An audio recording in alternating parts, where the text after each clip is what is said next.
Hello. रोज भाज्या कापून कंटाळा आला आहे तर हा व्हिडिओ शेवटपर्यंत बघा आणि एकदाच तयारी करा आणि आठवड्याभराचा आराम मिळवा. तर आज ह्या व्हिडिओमध्ये तुम्हाला मी दाखवणार आहे की आठवड्याच्या भाज्या स्टोअर कशा करायच्या, त्या कापून स्वच्छ ठेवायच्या कशा आणि स्वयंपाकाचा आराम कसा मिळवायचा आणि वेळेची बचत कशी करायची, हे सगळं ह्या व्हिडिओमध्ये मी दिलेलं आहे. तर सर्वात अगोदर सगळ्या भाज्या सगळ्या जेवढ्या पण भाज्या आज आठवड्याच्या भरल्या होत्या तर त्या सगळ्या पिशवीतून बाहेर काढल्या, व्यवस्थित सगळ्या भाज्या समोर ठेवल्या आधी, की जेणेकरून मला समजेल की कोणत्या भाज्या कापायच्या आहेत, कोणत्या धुवून ठेवायच्या आहेत, कोणत्या कशा करायच्यात, काय करायचं ते सगळं मी व्यवस्थित काढून घेते अगोदर सगळ्या. तर त्याच्यामध्ये ना आज शुक्रवार असल्यामुळे केळी आणली होती आणि मी आज बाजारला ना 250 रुपये घेऊन गेले होते. तर मला वाटलं की 250 रुपये घेऊन गेले तर त्याच्यात किती बाजार येईल, काय येईल असं मला वाटत होतं. पण इतकी महागाई झाली ना की मला पाहिजे तेवढं पण माझं माळवं आलं नाही. आणि जे आणलं ना तर त्याच्यात सगळं जाऊन फक्त 15 रुपये उरले होते. तर मला वाटलं की आता आज शुक्रवार आहे तर केळी घेऊन जाऊ. तर केळी मला फक्त 15 रुपयामध्ये 4 केळी दिली होती. तर म्हणलं जाऊ द्या, चला आता तेवढी केळी आणली तर ते तरी ठेवून देऊ देवापाशी. तर पहिल्यांदा केळी काढली आणि बरी देवापाशी ठेवून दिली मी. आणि आता इथं नाहीतर एवढं माळवं ना 100 रुपयामध्ये येतं असतं प्रत्येक वेळेस. पण महागाई झाल्यामुळं ना आता खऱ्या अर्थानं किंमत कळते. माळव्याची झालं आणि कोणत्या बाकीच्या सामानाची पण झालं तरी किंमत कळते. नाहीतर आपलं स्वस्त असलं ना तर आपल्याला काहीच किंमत नाही वाटत त्याची. त्याच्यामुळे म्हणलं चला तुमच्यासोबत पण शेअर करू, जेणेकरून तुमचा पण फायदा होईल आणि माझा पण फायदा होईल. म्हणजे तुम्हाला दाखवण्याच्या ह्याच्यामध्ये माझं पण छान असं स्टोअर करता येईल. तसं तर मी प्रत्येक वेळेस छान असं स्टोअर करून ठेवत असते. पण मला आता बरेच दिवस झाला माळव्याचा तुम्हाला व्हिडिओ आलेला नाही आहे, त्याच्यामुळे मी आज व्हिडिओ घेते. तर सगळ्या भाज्या काढल्या, कोथिंबीर, आपले शिमला मिरची नव्हती आणली आज, कारण प्रत्येक वेळेस शिमला मिरची आणत असते बाजारातून. मला आज थोडंसं वेगळं काहीतरी भाजीला आणू, त्याच्यामुळे ना शेंगा आणल्या होत्या लांबक्या. आता या ज्या शेंगा आहेत ना मी घेवड्याच्या शेंगा म्हणून आणले होते, पण त्या शेंगा वेगळ्याच कशा तरी निघायच्या. आता पुढे तुम्हाला समजेल की शेंगा कशाच्या आहेत त्या. पण मी तर घेवड्याच्या म्हणून आणले होते. तर मिरच्या आणि गवारी दोन्ही एकत्र आली होती, तर ती व्यवस्थित असं निवडून घेतलं आधी वेगवेगळं सगळं. पुन्हा शेवग्याच्या शेंगा पण आणल्या होत्या, कारण प्रत्येक वेळेस आमच्या शेवग्याच्या शेंगा सगळ्यांनाच आवडतात.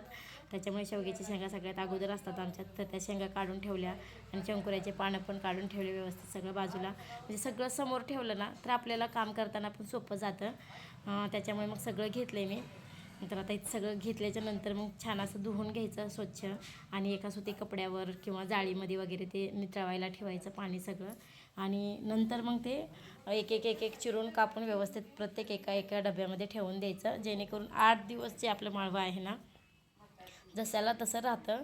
आणि आपले टाईम पण एवढा वाचतो ना, खूप टाईम वाचतो त्याच्यामध्ये. आणि आपल्याला करायला पण कंटाळा येत नाही. व्यवस्थित असं एकच डबा काढायचा फ्रीजमधून बाहेर, तेवढीच भाजी करायची आणि बाकीचं ठेवून द्यायचं, एवढं सोपं जातं.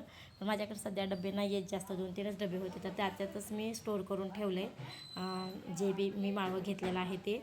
आणि आता इथं छान असं धुवून घेते, टमाटे वगैरे सगळं माळवं मी धुवून प्रत्येक जाळीमध्ये काढून ठेवलं आहे की पूर्ण सुकून जाईल.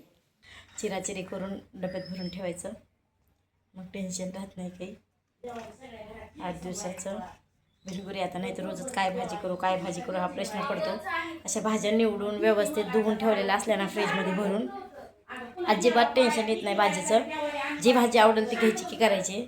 8 दिवस आता म्हणजे टेन्शन नाही राहत. आणि शेंगा बघा किती मोठे मोठे आहेत. ही चवळीच्या शेंगा आहेत म्हणून. मी तर पहिल्यांदाच एवढ्या मोठ्या शेंगा बघितल्या, मी नव्हत्या बघितल्या. मला तर ओळखायलाच नाही आले की शेंगा कशाचे. तर तिथं मला असं म्हणजे त्या माळववाल्या काकू म्हणल्या की चवळीच्या शेंगा आहेत, छान लागतात. ह्यावेळेस काकू मी चवळीची शेंगा आणली. कसल्या लांब लांब शेंगा आहेत, मला तर ओळखूच नाही शेंगा कशाच्या आहेत नेमकं. म्हणलं जर वेळेस एकच भाजी कशाला, म्हणलं जरा वेगळं काहीतरी न्यावं म्हणून. अहो ती म्हणली चवळीच्या शेंगा आहेत म्हणून. बाई हात हा अहो अहो नाही, हे दुसऱ्याच माळवाली पशी होती. हां हादग्याच्या शेंगा ह्याचेच फुलं होते का, ती माग अण्णाने आणलेली. हां चिराचिरी करून ठेवते नंतर गिराईक. तर तुम्ही बघितलं ना मी शेंगा काय म्हणून आणल्या होत्या आणि घरी आल्याच्या नंतर त्या शेंगा दुसऱ्याच निघाल्या. पण मला माहीत नव्हतं या शेंगा कशाच्या आहे, काहीच मला आयडिया नव्हती. पण ज्या त्यांनी सांगितल्या त्याच मी घेऊन आले. तर आता मी पूर्ण म्हणजे माळवं आणलं होतं तर ते सगळं मी चिराचिरी करून घेतलं. भेंडीपासून चिरून ठेवलं मी सगळं.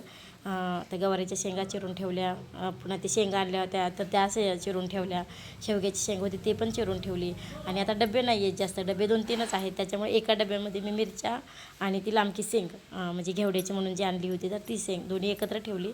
आणि एका डब्यामध्ये कढीपत्ता आणि एका डब्यामध्ये कोथिंबीर भरून ठेवली. आणि ही जी कोथिंबीर काढलेली आहे धुवून मी, तर ती कोथिंबीर वाटून ठेवण्यासाठी, म्हणजेच 8 दिवस टेन्शन राहत नाही फोडणीला टाकण्याच्या टाईमला, त्याच्यामुळे ती कोथिंबीर मी धुवून ठेवली. आणि ही डब्यातली जी कोथिंबीर आहे ते धुवलेली नाही, कारण कोथिंबीर जर धुवून ठेवली ना तर ती लवकर खराब होते, तशीच जर ठेवली तर ती खूप दिवस राहते. पण जी वाटायची आहे तीच फक्त कोथिंबीर मी धुवून घेतली. लसूण टाकून जर कोथिंबीर वाटली ना मिक्सरमधून तर 5-6 दिवस 8 दिवस तरी जाते. नाहीतर मग प्रत्येक वेळेस असं चिराचिरी करून टाकायचं म्हणलं ना कोथिंबीर जास्त दिवस जात पण नाही आणि टिकत पण नाही 8 दिवस म्हणून. तर आता इथं माझ्या भाज्या वगैरे सगळ्या स्टोअर करून ठेवल्या छान अशा. तुम्हाला व्हिडिओ कसा वाटला नक्की कमेंटमध्ये सांगा. व्हिडिओ आवडला असेल तर व्हिडिओला एक लाईक नक्की करा. आणि आत्ता इथं शेवटला चालू आहे चहा. आज चहा थोडासा वेगळा बनवायला चालू आहे, कारण माझा उपवास होता त्या दिवशी, वैभव लक्ष्मीचा शुक्रवार होता, त्याच्यासाठी ते समूनं मला चहा करून आणून दिला आहे. आणि चहा एवढा छान केला होता ना की वाटतच नव्हतं की तो चहा पातेल्यामध्ये केला आहे. तर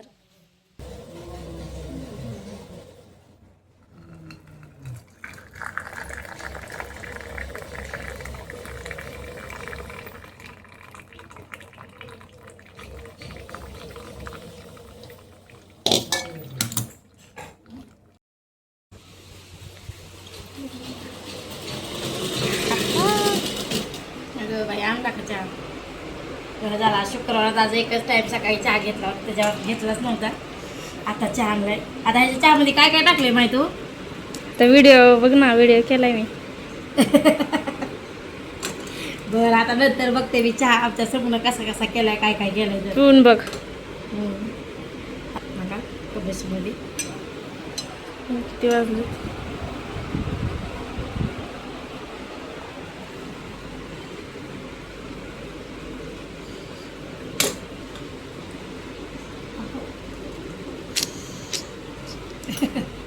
मस्त झालाय. असं वाटायलंय जसं का तू मातीच्या भांड्यात चहा केलाय आणि चुलीवर चहा केलाय असं वाटायला लागलं. वाटतच नाही की गॅसवर चहा केलाय. तर एवढा छान चहा झालाय, खरंच झालाय चहा. थँक्यू. मस्त झालंय. बघा कर. चुलीवर चहा केला वाटायला मातीच्या भांड्यामध्ये.